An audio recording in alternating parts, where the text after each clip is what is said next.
हरे कृष्णा, राधे राधे। कल से माघ मास का महीना शुरू हो रहा है। यह महीना बहुत ही पवित्र, समस्त पापों को नष्ट करने वाला और अनेकों पुण्य देने वाला माना जाता है। हमारे पुराणों में भगवान श्री कृष्ण को प्राप्त करने के लिए सबसे सरल और सबसे उत्तम मार्ग माघ स्नान को बताया गया है। स्वयं भगवान श्री कृष्ण भी यही कहते हैं कि सभी महीने मेरे द्वारा ही निर्मित किए गए हैं, लेकिन माघ मास में मैं स्वयं निवास करता हूँ। इसलिए भगवान कृष्ण की कृपा, उनकी भक्ति पाने के लिए माघ स्नान और इसके नियमों का पालन जरूर करना चाहिए। माघ मास को लेकर एक पौराणिक कथा भी है, जिसके अनुसार गौतम ऋषि ने एक बार इंद्रदेव को श्राप दे दिया था और जब इंद्रदेव ने उनसे क्षमा याचना की तो गौतम ऋषि ने माघ मास में गंगा स्नान कर प्रायश्चित करने के लिए कहा। तब इंद्रदेव ने माघ मास में गंगा स्नान किया था और इसके बाद इंद्रदेव को श्राप से मुक्ति मिल गई थी। माघ मास के कुछ नियम हैं, जैसे माघ माह में गंगा स्नान का बड़ा महत्व है।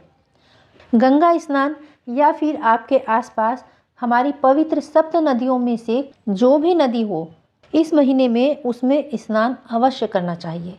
और अगर आप किसी नदी तक प्रतिदिन नहीं जा सकते हैं तो अपने घर में ही पानी में गंगा जल या सप्त नदियों में से किसी भी नदी का जल मिलाकर आप स्नान कर सकते हैं। हमारे भगवान श्री कृष्ण बड़े कृपालु हैं।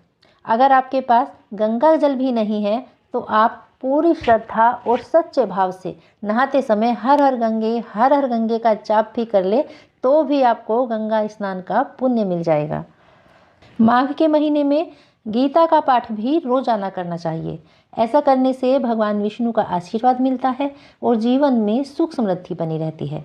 इस महीने में तिलों का सेवन जितना ज़्यादा से ज़्यादा हो सके करना चाहिए। जैसे जल में तिल मिलाकर स्नान करो। तिलों को किसी भी प्रकार से अपने खाने में शामिल करो। आप तिल के लड्डू बना सकते हैं, तिल की गज्जक खा सकते हैं, तिल को फ्राई करके खा सकते हैं।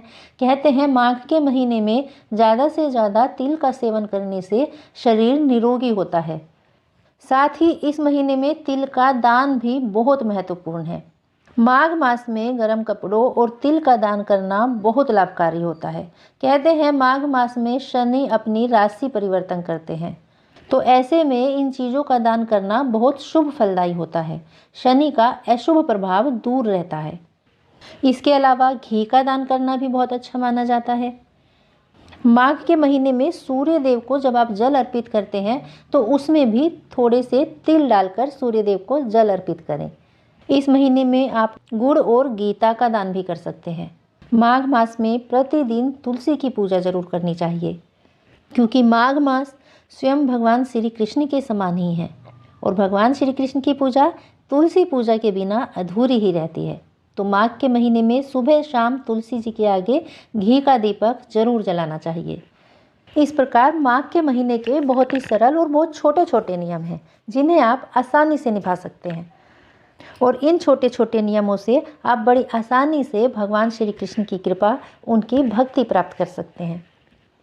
पद्य पुराण और स्कंद पुराण में माघ मास के महात्म्य का विस्तार से वर्णन मिलता है। ये भी माना जाता है कि माघ मास के कृष्ण पक्ष की द्वादशी को ही यम ने तिलों का निर्माण किया था और महाराज दशरथ ने सर्वप्रथम उन्हें पृथ्वी पर लाकर खेतों में बोया था।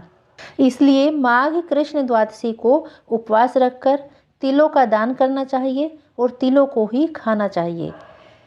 पुराणों के अनुसार इस मास में शीतल जल में डुबकी लगाने वाले मनुष्य पापों से मुक्त होकर स्वर्गलोक में जाते हैं। हमारे पद्य पुराण में कहा गया है, पूजा करने से भी भगवान श्री हरि को उतनी प्रसन्नता नहीं मिलती जितनी माघ महीने में स्नान मात्र से होती है। इसलिए भगवान वासुदेव की प्रीति प्राप्त करने के लिए प्रत्येक मनुष्य को माघ स्नान करना चाहिए। और अगर यह स्नान प्रयागराज के संगम पर किया जाए तो उससे मिलने वाले पुण्य की तो कोई गणना ही नहीं की जा सकती। कहते हैं माघ के महीने में प्रयाग में संगम में स्नान करने वाला मनुष्य सीधे बैकुंठ लोक को प्राप्त करता है।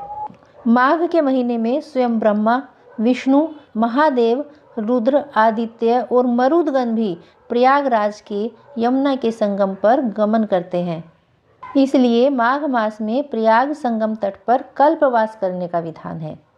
माघ मास में भगवान कृष्ण की पूजा करते समय माघ मास का महात्म्य सुनना भी बहुत जरूरी होता है। कहते हैं अगर आप किसी वजह से माघ स्नान नहीं कर पाते हैं, माघ के नियमों का, माघ मास के सभी नियमों का पालन नहीं कर पाते हैं, तो भी प्रतिदिन माघ महात्म्य जरूर सुने। केवल माघ महात्म्य सुनने मात्र से भी भगवान श्री कृष्ण बहुत प्रसन्न होते हैं। तो कल से प्रतिदिन भगवान कृष्ण के सामने बैठकर माघ मास का महात्म्य जरूर सुनिएगा।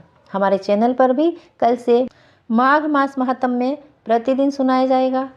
तो अगर आप माघ मास महात्म्य में प्रतिदिन सुनना चाहते हैं और आप इस चैनल पर नए हैं तो इस चैनल को सब्सक्राइब जरूर कर लीजिएगा, ताकि आप प्रतिदिन माघ मास महात्म्य में सरलता से बिना किसी परेशानी के सुन सके। और अगर आपको ये जानकारी पसंद आई हो तो इस वीडियो को लाइक, शेयर और कमेंट्स जरूर कीजिएगा। हरे कृष्णा, राधे राधे।